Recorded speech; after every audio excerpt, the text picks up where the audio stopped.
What am I saying again? This is MPW, the podcast with your host, Xylo Aria. Cool. A podcast about music production for the everyday musician, where we learn from experienced studio engineers and each other. Hello, everyone, and welcome to this episode of MPW, the podcast. I am your host, Xylo Aria, and today we are at the incredible Metropolis Studios. It's really gorgeous in here for anyone who hasn't been, and we are chatting to Matt Colton. So Matt Colton is a mastering engineer. He's won MPG Mastering Engineer of the Year, and the list of who he's worked with is literally endless. It's so incredible.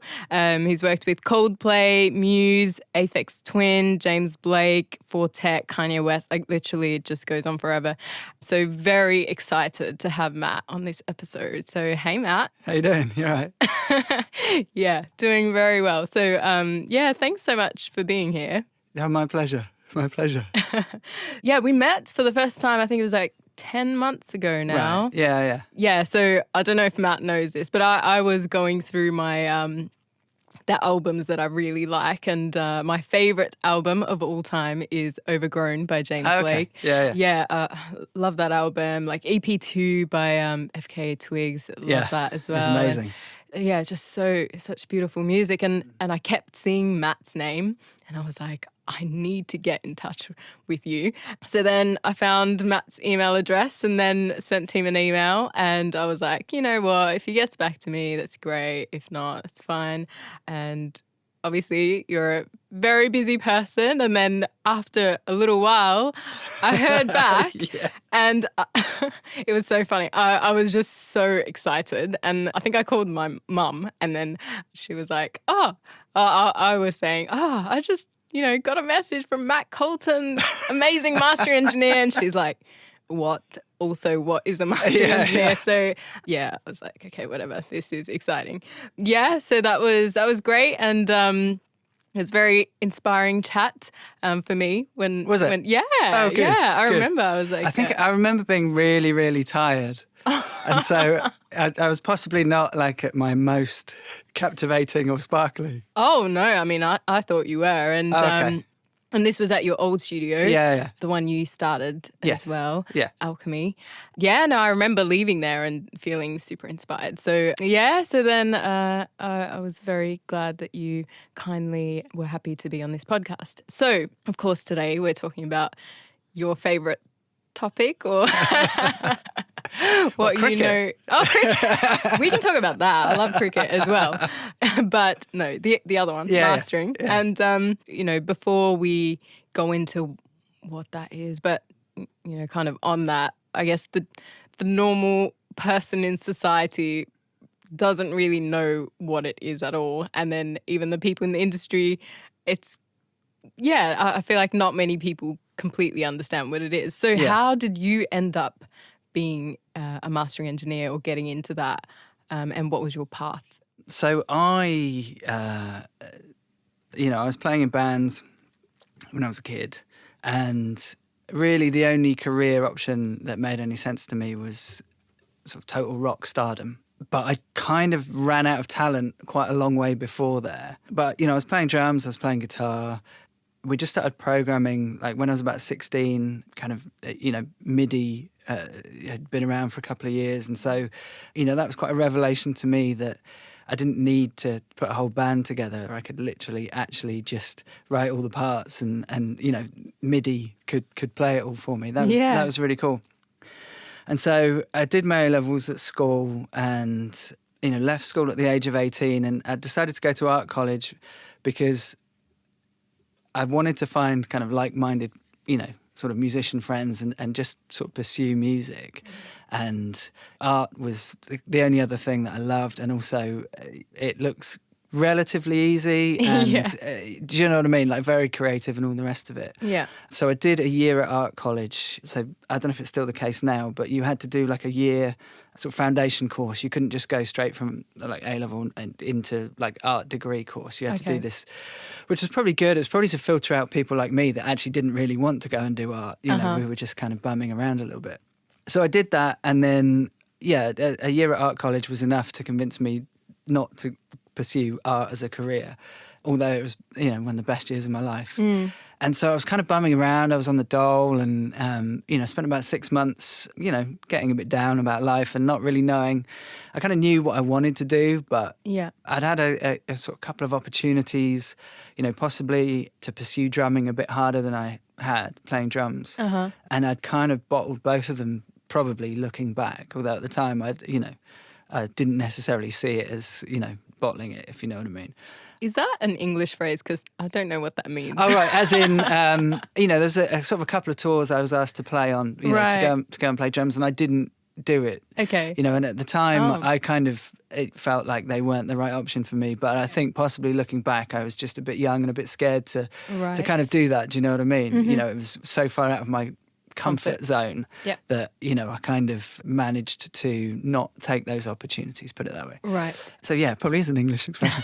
My dad, who was absolutely brilliant and has been kind of absolutely brilliant in terms of sort of supporting me kind of throughout my adult life in terms of, always sort of backing my decisions, but always being there with some kind of good knowledge and kind of helpful guidance when I've been willing to listen to other people, because I'm quite very stubborn, don't always necessarily.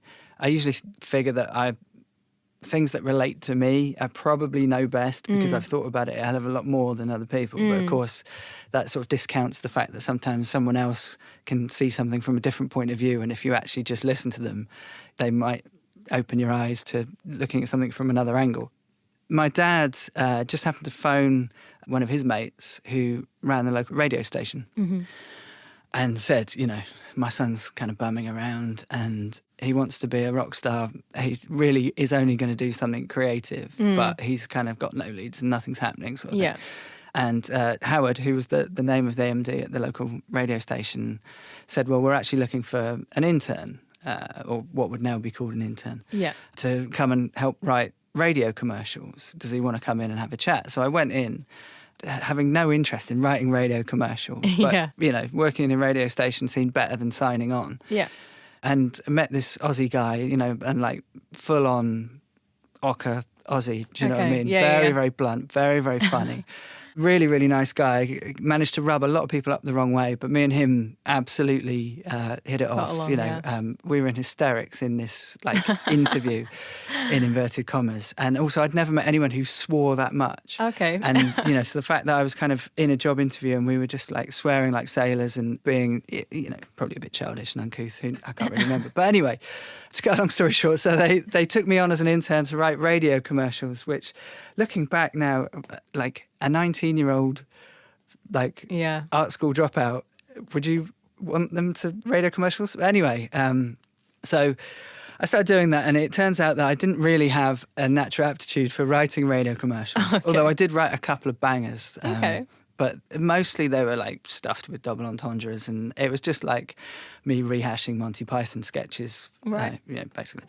But we also made the commercials in the studio, so that looked far more interesting to me. And the guy, it was just me and another guy in the department, and so I was 19, and I think he was about 29, and he was really good at writing commercials, but he also loved being in the studio. But he was kind of smart enough and generous enough to sort of let me take over the studio side of things. So I was like recording and mixing all the commercials, and then everyone could see that I was kind of very, very good at that, or comparatively so. And so, then they started to get me to make jingles for the station, and then, I'd be putting together programs, and then, eventually I had my own show and all this kind of stuff, all of which was great fun. But I'd actually, a lot of people work in radio because they love radio. And I wasn't one of those people. Like the radio side of it was not really of any interest to me. And, we weren't playing, I was a raver at the time. So I was kind of only really listening to, this was the early 90s, only really listening to electronic music. And, I was very kind of into that scene. Yeah. And I was working in a radio station that played classic hits from the 60s, 70s and 80s. So although looking back, I did get to discover a whole bunch of music that I probably would have dismissed, a lot of which was very good. You're going to regret asking this question, aren't you? No. So anyway, I just thought of something else. We worked with Jeremy Kyle as well, which always amazes people. So Jeremy Kyle, him off the telly, he also worked at this radio station, right? And me and him became good friends. And I don't know him now, and I've no idea what he's like now. But he was really, really good to me. And in fact, he let me sleep in his spare bedroom for 5 months. Oh wow! When I was between houses, let's say. So, but that's another story. But anyway, through him, another guy, Mike Marsh, he had a show on Sundays. Right. And he was about 30, so he was a bit older than me, but he's a very, very cool guy, still is a very cool guy. And, I had my show on Saturday nights, Jeremy had his show on Saturday lunchtimes, and Mike had his show on Sunday nights, I think it was. But anyway, so, we'd hang out, and then, Mike and I started hanging out and that sort of thing. And I didn't really know what he did, but he worked doing something in music in London during the week. And then, so this was all down in the southwest of England, which is where I was at the time. And Mike worked in London during the week and at the radio station in the southwest at the weekends. And I remember going to the pub with him, and this would have been about 1995, I think. And he took a phone call from his London work, and it was sort of along the lines of, he was kind of like, all right, so you two want to book me for 2 weeks. Oh, I'm away on holiday. Can you tell them, I'll be back a week later and we'll get them to do it then? And so he sort of finished the call. I was like, what the fuck do you do? You've literally, U2 in 1995 were the biggest band in the world. Yeah. And I was like, what the fuck do you do? You've just told U2 to wait for you. I was like, you need to tell me more about this thing. And so he's like, well, I work in a mastering studio. I'm a mastering engineer. I was like, no, I'd never heard of it. So he said, do you want to just come up, one afternoon? Yeah. Just come and sit in the studio. So I did that. He worked in a studio called The Exchange in Camden.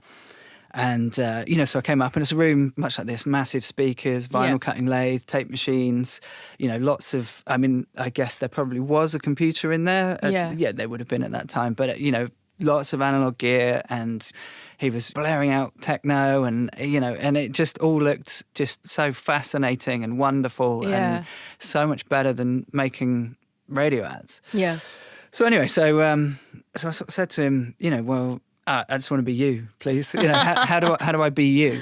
And as people don't come up to me and say, how do I be you, Matt? But they do say, how do I get into the industry? And, we all sort of say, oh, I don't really know, which is exactly what he said to me. But he said, why don't you look in the back of Music Week? It's 95, so it's pre-internet. Look in the back of Music Week and just see if there's any adverts, basically. So I did that. And literally the next edition of Music Week, there was an advert for a trainee mastering engineer in a London studio, which the sort of times when you kind of think the universe is sort of leading me down a path here. At the time I didn't, I actually didn't think anything of it. I kind of assumed, I guess they're advertising all the time. So I went for that job. In actual fact, initially I came second. They wanted to take on a girl, and it was between me and a girl, and they wanted to sort of dilute the masculinity of the studio, but it didn't work out with her, and they sort of came back to me, after about 3 or 4 months and said, are you still interested? And I was still at the radio station, done the kind of writing to all the studios that I could think of, that I could find, in the phone book. Mm-hmm. So, I'd written to 30 studios and kind of got 2 letters, and this was all letters, obviously, back then. Yeah. Pre-email, got 2 letters back of rejection, and that was it. So, when Porky's Mastering is the name of the studio that I started at, we won't go into the name, but so at the age of 21, I packed my bags and moved to London and started working right in the middle of Soho in a mastering studio. Yeah. Essentially as a trainee. Yeah. Yeah. Amazing. What was the question? Well, yeah, I guess you did answer it. Yeah. Listen, you can cut all this. You can edit it. Yeah. I saw an advert. Yeah, so that was the summary of that. No, it's nice to hear the background, actually, because, I think so many of these things just seem to fall to chance, and who knows, like you said, maybe if that ad didn't exist then Yeah. you would have gone down a completely... Or if he hadn't have had the phone call, or exactly. I mean, there's so many like sliding doors moments. But yeah, I mean, definitely with mastering, you know, I've been doing it now for 23 years, and you know, there are so many times when it's been difficult, and you know, I think quitting would have been really easy, and I've had, you know, lots of people suggest I look into other things. Do you know what I mean? Really? Yeah, you know, when you've been between studios, or to get to where I am today has been a sort of grueling path. I mean, don't get me wrong, I'm not, you know, I'm not like complaining at all, but it's sort of taken its toll in all sorts of ways. I don't know why. I've just been like a dog with a bone about it. And yeah, I mean, I guess you kind of have to sort of get anywhere. It's never just going to be, or maybe it is for some people, you know, a nice linear path. I mean, you know, even in this building, you know, I look around and there's some people that are kind of, you know, things are starting to happen for them, but maybe not as quickly as they'd like, and they've never worked anywhere else.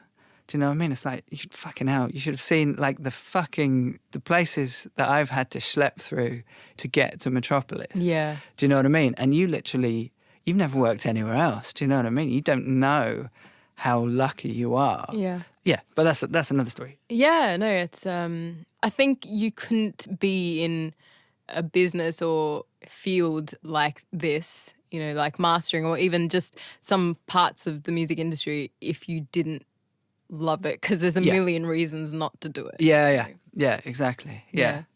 The long hours, the low pay.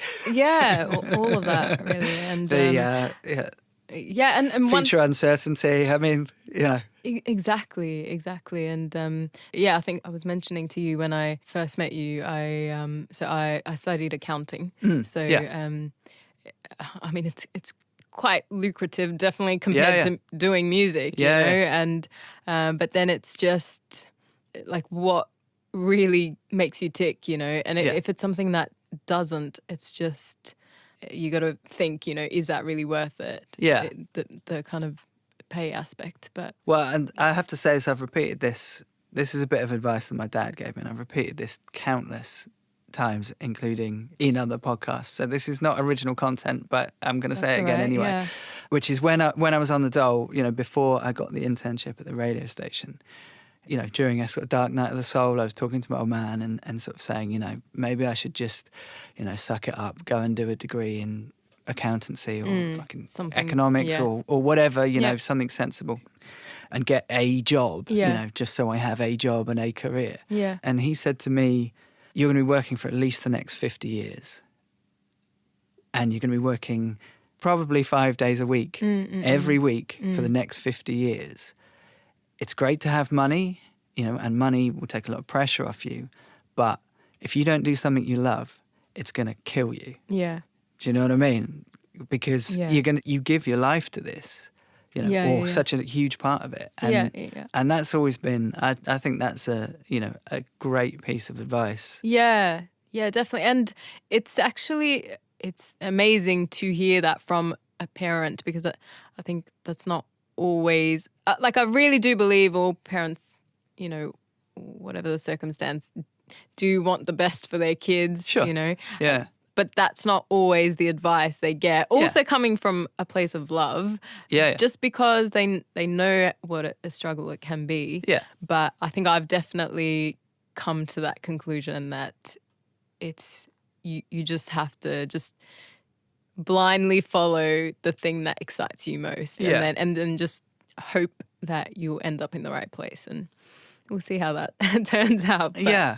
I think as well, as long as you enjoy the journey. Yeah. You know, that's the other thing that, you know, that I've realised. And obviously you don't always enjoy every bit of the journey, but if you're only ever looking to the future, to some place that you're trying to get to, then you might miss out on quite a lot of stuff along the way. You know, and also, I mean, when you get to where you think that you wanted to get to, you know, I mean, it's kind of like if you're like climbing a range of hills, you know, you think, okay, we just got to get to the top of that hill, and you get to the top of that hill and you realise there's a bigger hill behind it. Yeah.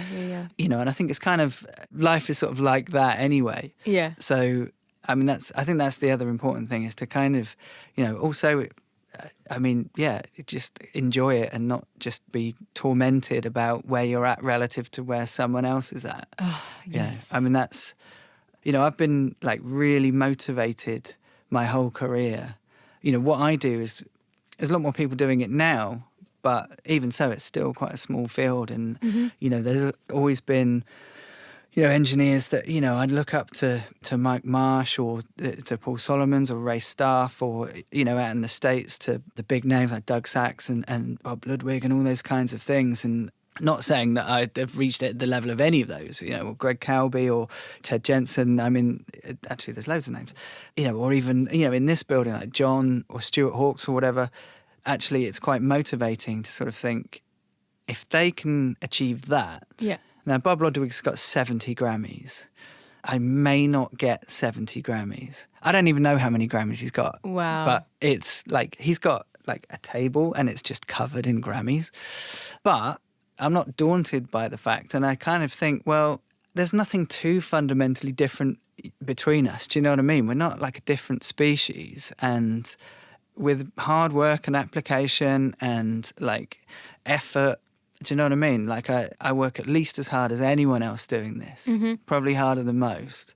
I mean, maybe that's to make up for some detriment in like a lack of natural talent. But I think, more so, there's no reason why you can't attain those kind of goals. I Definitely. mean, that's not to say, I'm sure I won't end up with 70 Grammys, but do you know what I mean? Like, I don't find that like crushing or a reason to kind of turn away. I sort of embrace that to say, well, why not? Why not me? Yeah. Well, that attitude is incredible, and I think one that people really struggle to have, and it's great that you can see that and then be motivated by it, but a lot of people see that and then just, like you said, let it crush them. Yeah. But like, I feel like unless it's motivating you, comparing yourself to others can often just be a waste of energy. But it if can you can, yeah.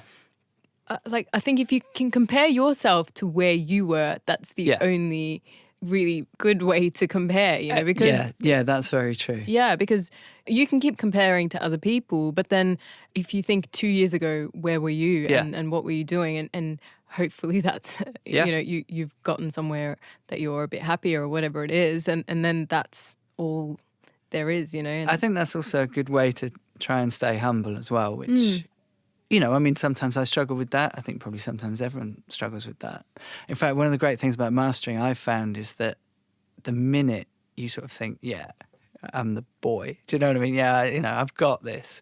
Then that's when the email comes in or the phone call comes in about the enormous fuck up that you've made that's like horrifically bad. Do you know what I mean? Like hubris catches up with you really fast, certainly doing this. But I mean, I think also it's a good way to stay humble. It's sort of looking back and if you're talking about like a career, career possibly is a horrible word, but, for want of a better word, there are times, and I get it, when I'm working late, like we were talking about earlier, I'm going to be here all night. My family's at home, I'm not seeing them. Do you know what I mean? I'm but I'll be working on projects, and if you'd have said to me like 10 years ago, you're going to be doing this record, and this record tonight, I would have bitten both your arms off, So if I'm sat here tonight thinking, do you know what I mean? It's kind of like, well, look actually, this is what you want. And, there's plenty of people that would happily take your seat. So many. Exactly.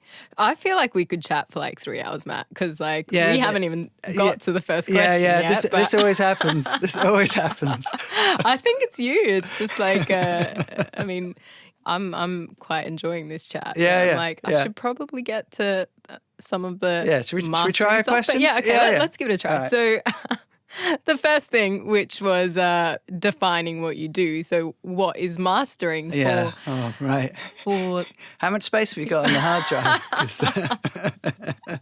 In one sentence. In one sentence. I don't know if I can do it in one sentence, but essentially, well, I mean, it's kind of developed. I can't do it in one sentence. I'm just going to talk. You're just going to have to edit. Go on. All right. So, what is mastering? Right. So, I mean, basically, I think you have to talk about how it started. No, you do. You Okay. do. In order to understand what it is. And this will all make sense when I've finished, or it won't, but I'll have at least finished. Go Which on. is, so, I mean, initially, recordings were made to, well, they're made to wax cylinder and then made to kind of vinyl disc type technologies. They weren't using vinyl, but, to spinning disc like we have on the vinyl cutting lathe. So essentially the first mastering engineers were the recording engineers, and there wasn't any mixing, there wasn't any intermediary stage. You'd have the band in a room around a mic, and if the trumpet player is going to play a solo and it needs to be a bit louder, then the trumpet player stands up and moves nearer to the mic and plays the solo. And that's all captured on a spinning disc cutting lathe, and that's kind of how records were made. But then, obviously, with the sort of advent of tape-based recording technology, you can't re-record on a cutting lathe. You're cutting a groove from start to finish, and you can't kind of go back and drop in and that sort of thing. But once magnetic tape became a sort of format, then that opened up the doors much more for for overdubbing and for re-recording and dropping in and all that sort of stuff. So the recording process changed and became a two-step process where you had people kind of recording and mixing to tape, and then someone transferring that onto the master disc. And so that is sort of what mastering was born out of. And because you've got a change of format there was a certain skill involved to, sort of best cut the record that kind of, gave the best sound reproduction of what was on the tape. Right. And the two things sounded different. And so then to partly combat this sort of change in sound, that's when technology started to develop and EQs were invented, I guess, and sort of brought in. And so the sort of disc cutting engineer then had the opportunity to actually alter the sound of what he or she was cutting, to then try and best, okay, so you've got this on the tape, but if I add, a dB at 8K to the second to last track, then it sounds a bit more like what was on the tape when we're playing it back off the vinyl disc. So the sort of mastering thing then went from being a sort of purely kind of technical transcription thing to, okay, well, there's a degree of creativity creeping in to try and present to the consumer something that better represents what everyone was hearing in the studio. It's still those two kinds of things, really. You've still got a technical aspect to it whereby you're delivering something from the professional world into the consumer world, and whether it's cutting a vinyl record or whether it's preparing a set of WAVs for, for streaming or for download or whatever, preparing a CD master, there's a certain technical set of criteria that you either need to adhere to or, there's good practice and all that kind of thing. And then there's still, to a certain extent, a creative aspect to it whereby you have a certain amount of tools that you can slightly alter the way the material is presented and slightly alter the way the listener may kind of perceive what they're hearing. So you can kind of frame the recordings in a certain way. So it's sort of this kind of marriage of technical and creative. And I guess the only other thing is there's a certain degree of sort of QC with it as well, which is... Actually, there's something else as well, I've just thought of. In terms of, we had it today on this album that I was doing earlier today. There's a click in one of the mixes, for example. So, I sort of took it out, but then also I phoned up the mix engineer and said, we've got a click at this point in time. Do you want to just have a look in the mix and see, if you want to or can fix it in the mix? And that this mix has been listened to God knows how many times, and it's slipped through the net because, the artist, the mix engineer, they're focusing on so many things that, sometimes a second... It can be missed, Yeah, it's like if you're writing a document or, a bit of text. Yeah, exactly, yeah. And you've been looking at it, you've read it 1,000 times and someone else just says, oh, yeah, that, comma's in the wrong place or whatever. So there's that. And then I think, probably something that I've only started realising in the last few years is, to a certain extent, we are delivering a bit of confidence as well. So, if you master your album with John Davis, for example, or many other wonderful engineers, they've worked on a hell of a lot of great Music, sounding records, a hell of a lot.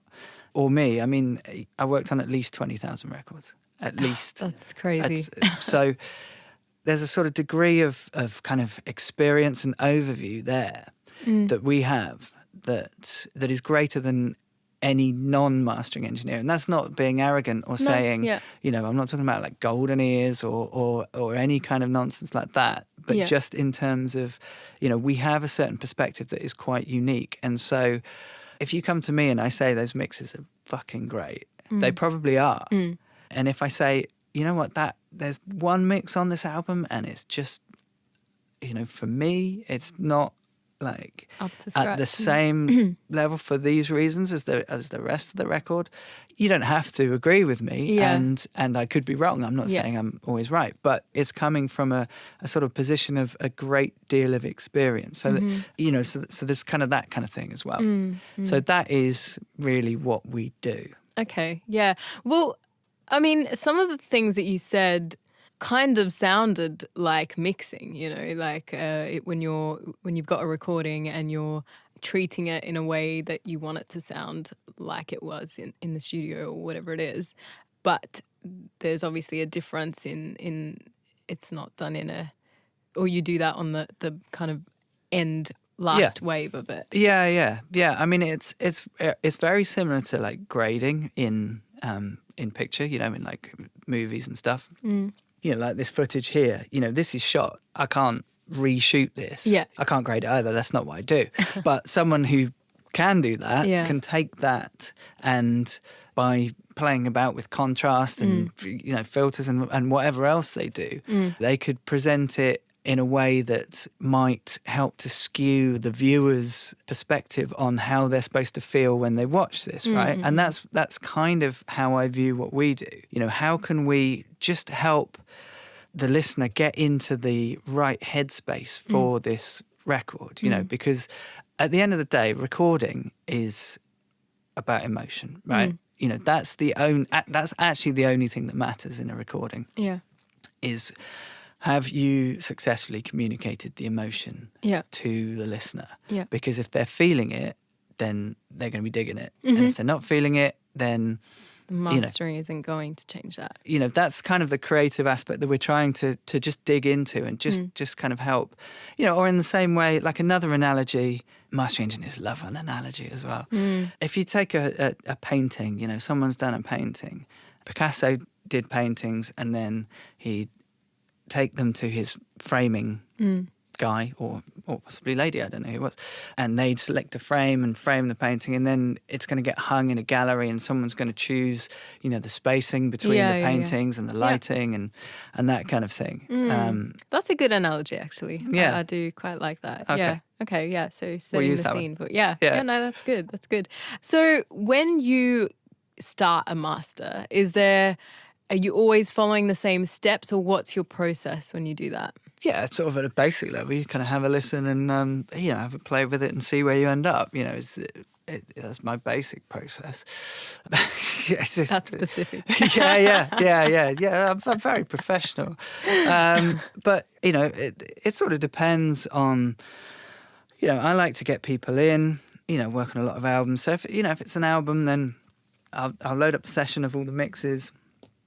And then normally I'll just be kind of flicking through them whilst we're having a chat and firstly just getting everyone comfortable in the room, so make sure everyone's nice and relaxed.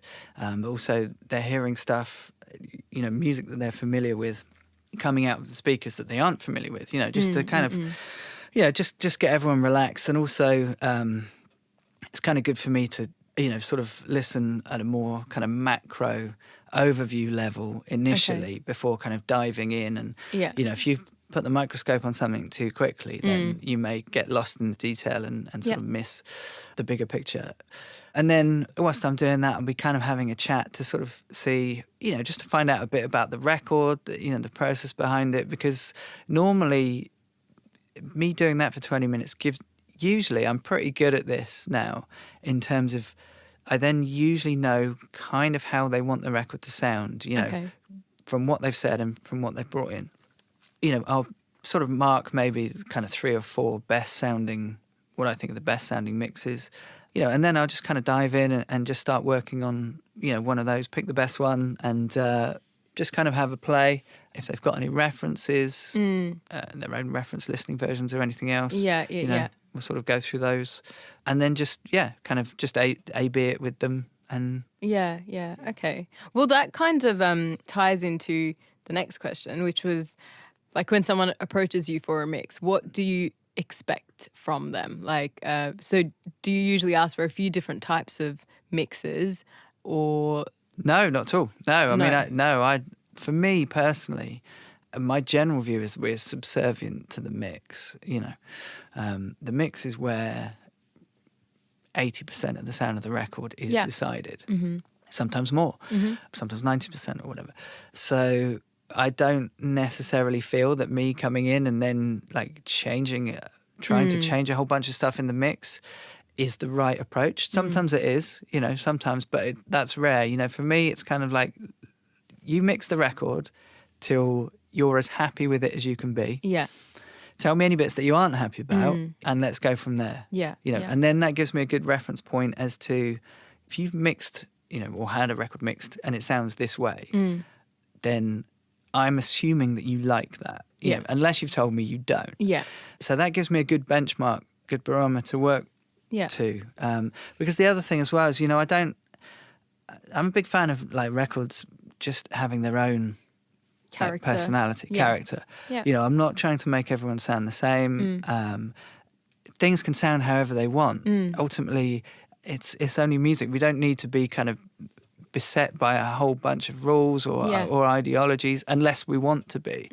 If I work on 4 different records in a day, they could all sound wildly different, and often do. And, you know, different clients have, I mean, you'll often hear me like sort of stomping around the corridors just saying like, why can't they all fucking agree? Do you know what I mean? Like someone will be like, that's too loud, and then you'll do the next record you'll make louder than the previous one, and they'll say, oh, that's too quiet, and you're like, what you know, there's too much bass, and you're like, but there's not as much bass as the job I just did, and they, you know, felt there wasn't enough bass. Do you know what I mean? So it's kind of like, so actually it's very subjective, it's very personal, and you know, you kind of just have to run with that, really. Yeah. So then I guess you'll get their final master and their, final mix. Yeah. And then so you like having reference tracks? Does that help you? For me, we do ask for them here at Metropolis. In terms of listening to other records, I will. I don't always think it's helpful. It kind of depends. It can help to give us a sort of general flavour. Yeah, I mean, what's really important is hearing, like, if there's reference versions. You know, I've had it in the past where we've just got the sort of pre-master mix, and you kind of do something, and then they come back saying, oh, it's, you know, it's not as much bass as in the mix. And you're like, well, I added quite a lot, you know, and it turns out they've been listening to actually a slightly different version, you know, that's kind of been limited or whatever it is, you know. So I try and make sure I've got all the material that everyone's been listening to. Yeah. But yeah, you know, I will listen to other records if people think that that's going to help us. Yeah. But like I say, I'm a big fan of making the record that we're making and not getting too hung up on other records that other people made at another time. Yeah. No, that's a good point. And then, so you mentioned, you know, adding bass or something like that. So then I guess, is that the EQ process? So you do a bit of that. Yeah. And is there like a chain of things that you add, or is it always completely different? Yeah, I mean, you know, essentially the tools that we're working with are EQ, compression, limiting, and kind of stereo image processing. Yeah. Very, very occasionally you might use something a bit more tweaky than that, but it's very, very rare for me. You know? You should be able to get it all said with those, like 99% of the time. That's actually so helpful, because I think mastering can just be something that sounds really like mystical and you don't really know what exactly is happening. But I think breaking it down into what you just mentioned of terms that, you know, most people in production or whatever have heard of, it makes it seem a bit more accessible and Yeah. and it makes a bit more sense. Oh yeah, but it's still Yeah. it's really difficult, Yeah. and only use a professional Yeah. at Metropolis. It kind of is, Yeah. and often less is more. But then in terms of, for me, there's no order of doing things. I mean, there's kind of good practice. Yeah. You're going to be, if you don't have the limiter at the end, if you are using limiting, it's probably in the wrong place. But, maybe it isn't.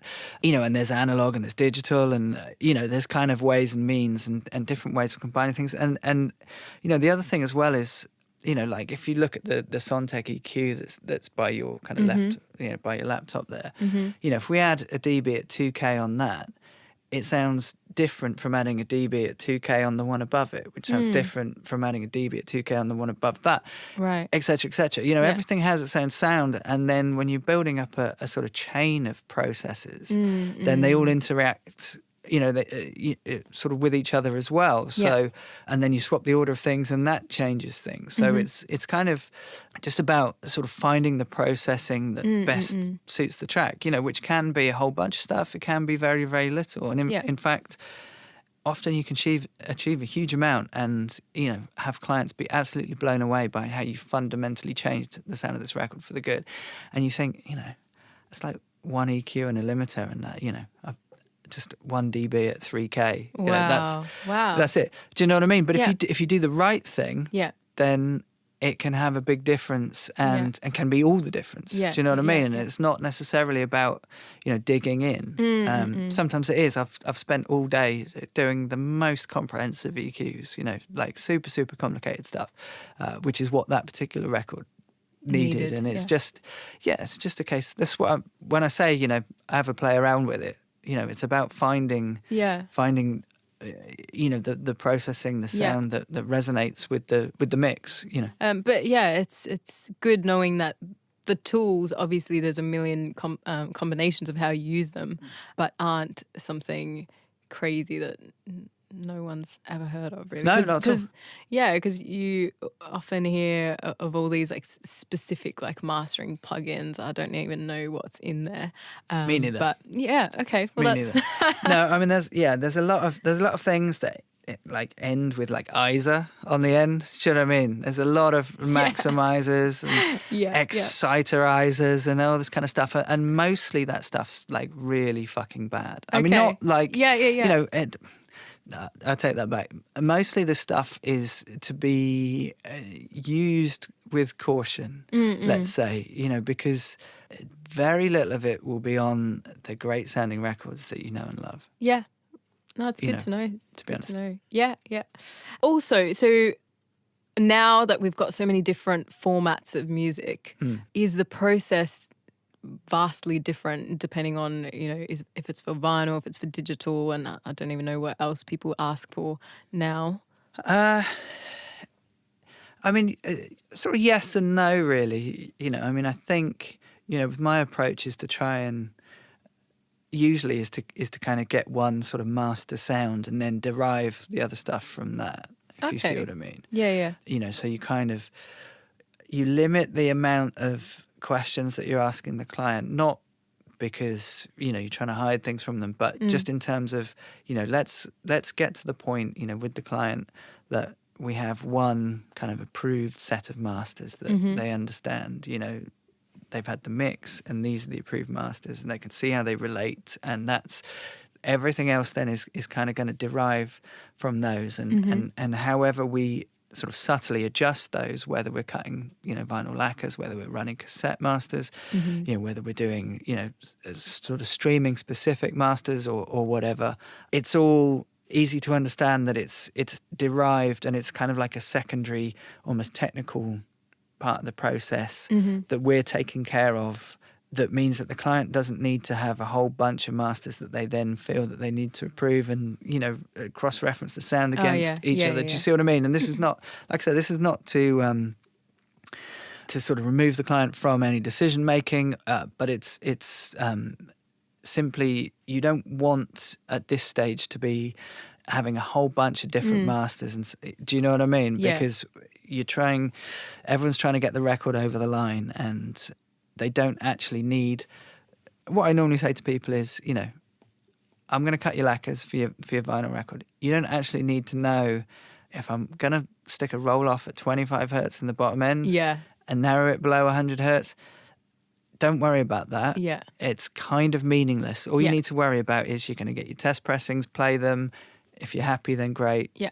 If you're not happy, come back, we'll have another look at it. Do you know what I mean? Like, don't worry. We've got this, from the point of the client approving that sort of central master, if you know what I mean. Yeah, that's good. And I'm sure it kind of gives the artist or the label or whatever some peace of mind, because it's your job at the end of the day. It's not their job to understand all the exactly. And it, we can talk about bit depth and flavors of dither if you want, or you could just know that I've listened to all the different flavors of dither and I've picked the appropriate one. Do you know what I mean? But we can talk about it if you want, but your eyes will glaze over fairly quickly. Well, is that actually, now that you bring that up, well, maybe not your eyes, but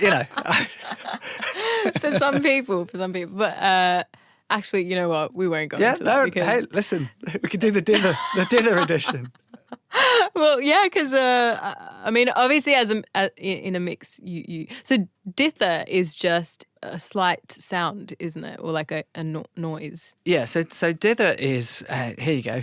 I mean, dither is in deep. So when you are changing the bit depth of a recording, and when you are decreasing it, you should dither. So what happens is, if you're mixing in your workstation, you're going to be mixing it. It's going to be working internally at 32-bit float or 64-bit float in terms of the internal maths. And in order to get that out, you're almost certainly going to want to go to 24-bit or 16-bit. And so you've got a bit length reduction there. And if you don't dither, you are essentially chucking away all the information that doesn't fit in the reduced word length, right? But you can, by adding randomized noise to the least significant bit, which is the bottom bit, and that is what dither is, then you recover some of that lost information. So if you're going from 24-bit to 16-bit, if you apply dither when you are making that change, then instead of just losing the 8 bits below 16, that would make up the 24, then you are recovering some of that information and you are reducing the amount of distortion. Okay. Well, no, I think that was a fairly succinct answer. Yeah, no, that's helpful. One thing I was going to ask, and I feel like you're going to say it depends, but that's my answer to everything. Yeah, we've had plenty of that from a lot of people. But when you get a mix, is there... are you looking for certain things across the board? For example, like a certain minus something dB that you always like to have? Not particularly. I mean, so what I ask for, these are good general guidelines. But if you're working with someone specifically, AN mastering engineer, and they say, I would like you to supply me with this, it's probably best to do that regardless of any, even if it conflicts with something else. I mean, by all means, ask them why they're specifying things. But if they've got, a valid reason, then, and it helps their workflow, then it's better to work with each other than against. But in terms of general good practice, you want to output 24-bit. There is an argument for outputting 32-bit floating point files. I don't mind either way. It's probably better to not output 16-bit, and there's kind of no reason, data is cheap. So if we have big file sizes, then it doesn't matter particularly these days. Output at the sample rate that you mixed at. So there's no valid reason to sample rate convert at the end of the mix. If your session's running at 48K, just output it at 48K. Okay. If it's running at 96, output at that. In terms of kind of peak values, if you're outputting 24-bit, then you've got, an incredibly low noise floor. You've got a massive dynamic range. You don't really need to peak sort of higher than -3 dB full scale. Okay. I sort of say, -6 to -3 is absolutely fine. Okay. You're not getting anything more Yeah. by going higher than that. And it just builds in a little degree of tolerance, for the odd kind of sort of spiky Yeah. tambourine or something. Yeah. What else? Make the mix sound as good as you can. It's probably the best bit of advice that Yeah. anyone could ever have. Yeah. Don't sort of think, oh well, this is getting mastered, so It'll be fixed in the master. they'll fix this. And like I said to you earlier, if there's something that you can't get right, sometimes people are like, I don't know if this vocal is too loud or too quiet. Have that conversation with the with the next person in the chain. Do you know what I mean? Make it a collaboration. Everyone has the same goal. We all want your record to be as good as, for you to be as happy as possible. In terms of mix bus processing, see, for me, I'm not like super duper fussy. I sometimes see people like, oh, you can't put anything on the mix bus, and of course you can do whatever you want. If someone says, they've got a limiter on the mix bus, I'd normally ask to have a version without as well. Yeah. Which Yeah. I'd probably like to use, but I'd at least like to have the option. Yeah. And Yeah. also the sort of compare and contrast. But, compression and that sort of thing. Sometimes people are like, oh, I slammed this through an SSL compressor, but I'll take it off because you'll have something better at your end. It's like, well, all right, I'll tell you what, give me a version with and without, because, if you've mixed into it and you've got a certain thing going on, it might take me ages just to get to that right. point. Oh, okay. And I may never get to that point. Yeah. Do you know what I mean? Yeah. And it might actually be that that's really good. So, give me some options, give me Okay. one with and without. Yeah. And I think that's about it really, Yeah. for me. I mean, Okay. Yeah. I try not to make it too complicated, Yeah. hopefully. Yeah.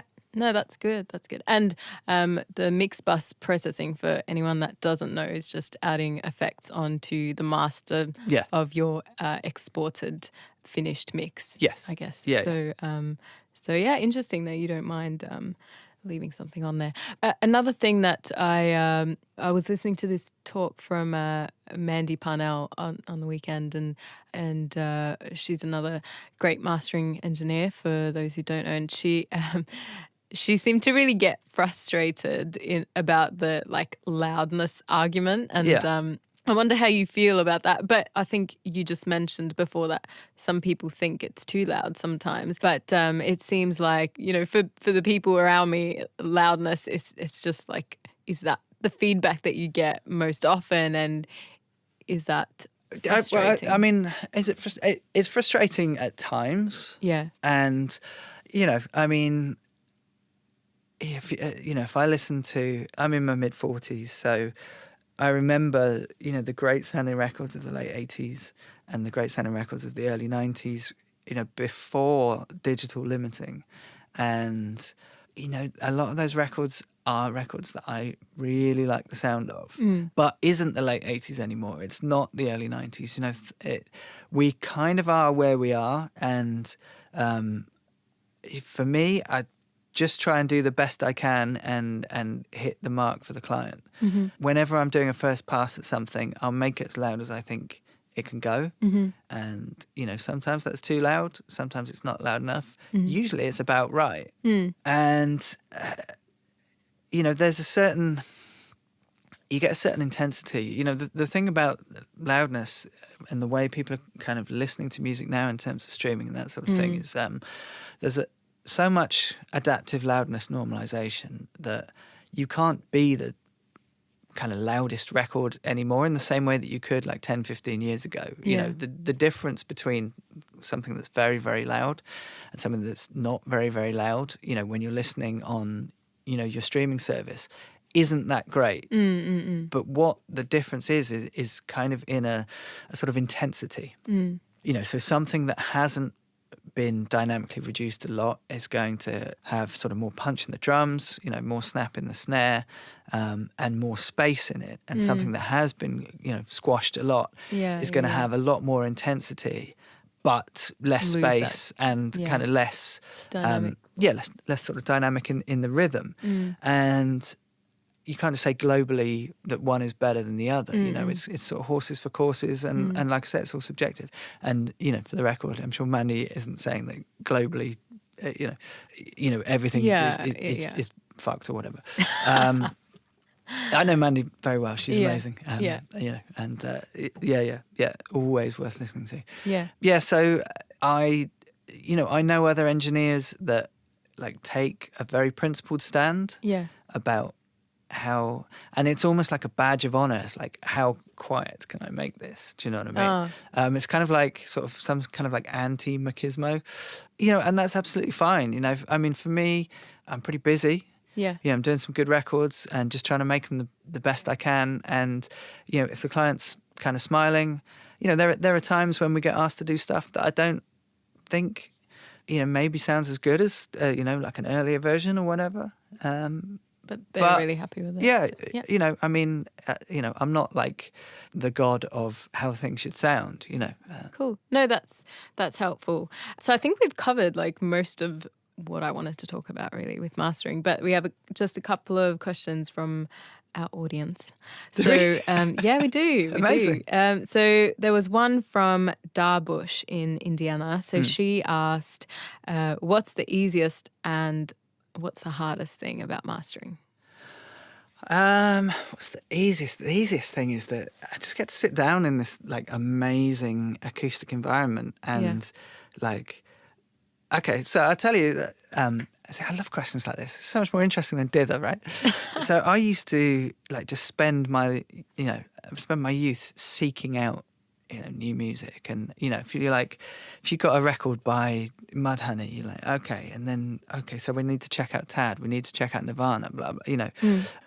You know, and just like exploring music and finding new things to listen to. And, you know, now it literally comes to me. I just sit in this room and all this wonderful music comes in and I listen to it in this wonderful environment. And then, you know, people like yourselves come and visit me, you know, wonderful, creative, interesting, kind, decent people come in and, you know, we talk about music and art and fucking life. Do you know what I mean? Whilst listening to music. I mean, That sounds pretty sweet. It's not bad. It's not bad. Yeah. And what was the hardest thing? I guess the hardest thing. What is the hardest thing? I don't know. It's not that hard, really. I mean, it's good. It's tiring. I work hard. You know. I mean, there are times. You know, there are times. You know, when I kind of reach the end of my energy. You know, kind of like every sort of 6 months. You know, I kind of feel like if I don't stop and take a break, then, you know, actually I may, you know, slip into the void. Do you do that? Do you then take a break? Yeah. Just like, you know, like a couple of weeks off, you know. Yeah. You need that, I'm sure. Yeah. Just, you know, to kind of renew your energy levels and, you know, to put yourself in a different environment, different headspace. You know, because it's, I mean, it is relentless, you know, what we do, just in terms of, you know, I mean, I've probably got, I don't know, at least 20 projects on the go at any one time, you know, and everything's, you know, I mean, everything's always late. Do you know what I mean? It's like it's late before it gets to me. And so, you know, there's a lot of plates spinning, balls juggling, you know, deadlines being broken left, right and centre. And you take a lot of pressure on in doing that. But, you know, I mean, I love it. It's amazing. Yeah. I love that, actually. I love when I talk to people and they like genuinely love what they're doing. It's great. It makes me happy. And then we had a question from Sam Warren from London. So you kind of touched on it already, so probably don't need to spend too much time there. But it was just, how much artistic input do you feel you have as a mastering engineer, if any? Yeah, I don't know, really. I don't know. I mean, I guess that's kind of more for others to judge. I mean, you know, what is interesting, and I don't know if this is really answering the question, but like a lot of people come to me and they say, I really like your sound. You know, you've got a real sound. I know when I see your name on the record, you know, it has a sound. And what I'm trying to do is I'm trying to do the best for every single record and, you know, not be completely transparent because everything's, you know, ultimately everything I do is filtered through the prism of my own hearing, you know, and my own brain interpretations of what I'm hearing. But I'm not trying to have, you know, like a sound. So, you know, that kind of thing, you sort of think, well, I guess I don't know. I don't know. I mean, there's sort of degrees of, you know, I'd just like to think, hopefully we've kind of helped the record on its way and made it a little bit more enjoyable for people to listen to. And if the client comes back, then they probably feel the same way. Yeah. No, good to know. Good to know. But yeah, I think that summarizes everything that we wanted to talk about. So, Yeah, thanks again for welcome. joining me, Matt. It's been lovely, and we talked about a lot of things that I wasn't expecting to talk about, but that's great. It's really nice to hear some kind of more detailed insight. But yeah, cool. Thanks so much, and hope it's not too late tonight. But yeah, Yeah, it's going to be a late one tonight. But Okay, that's well, cool. hope Yeah, it's I'm used to enjoyable. it. Yeah, it will be. It will be. All right. Thanks so much. Yeah, my Bye. pleasure. Bye bye.